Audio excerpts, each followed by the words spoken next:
করিমপুরের তৃণমূল বিধায়ক বিমলেন্দু সিংহ রায়ের বিরুদ্ধে ধমক ও মারধরের অভিযোগ তুললেন ছাত্রছাত্রীরা।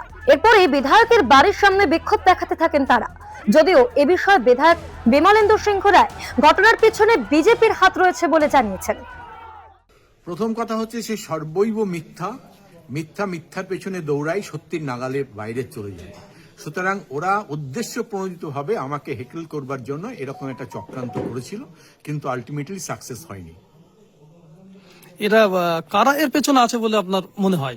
বিজেপি, ভারত জ্বালাও পার্টির সব নেতারা, তারা চেষ্টা করছে কালিমালিপ্ত করবার জন্য, যে যাতে বিজেপি একটা জায়গা যেতে পারে, কিন্তু পারবে না, কারণ বিজেপি অনেক পিছিয়ে রয়েছে।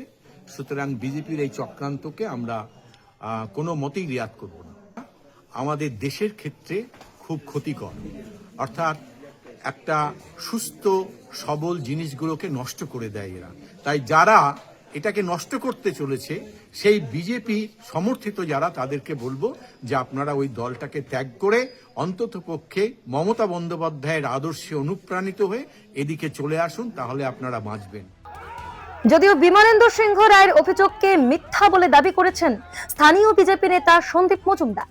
বিমলেন্দু সিংহ রায়, যিনি তৃণমূল কংগ্রেসের করিমপুরের বিধায়ক, আমরা জানতে পারলাম যে গতকাল একটি টিউশন পড়াকে কেন্দ্র করে যখন তাদের বাচ্চা ছেলে মেয়েদের যখন পড়া হয়ে গেছে, তখন তাদের ছুটি ঘোষণা হয়েছে, তখন সেই রাস্তা দিয়ে বিমলেন্দু সিংহ রায় তার গ্রামের বাড়িতে ফিরছিলেন। সেই সময় তিনি গাড়ি থেকে নেবে এবং তার সিকিউরিটি গাড়ি থেকে নেবে সেই সব উচ্চ মাধ্যমিক পরীক্ষার্থী, ছোট বাচ্চা ছেলে মেয়েরা যারা বাড়ি ফিরছিলেন, তাদের সাথে দুর্ব্যবহার করে, তাদেরকে ধাক্কাধাক্কি করে। একটা বিধায়ক হয়ে, একজন জনপ্রতিনিধি হিসাবে তিনি ক্রিমিনালের মতো আচরণ করলেন। তিনি নাকি শিক্ষক, তিনি পাগল হয়ে গেছেন। সম্পূর্ণ ঘটনা নিয়ে থানায় কোনো অভিযোগ করা হয়নি, তবে এই ঘটনাকে কেন্দ্র করে এলাকায় ছড়িয়েছে উত্তেজনা।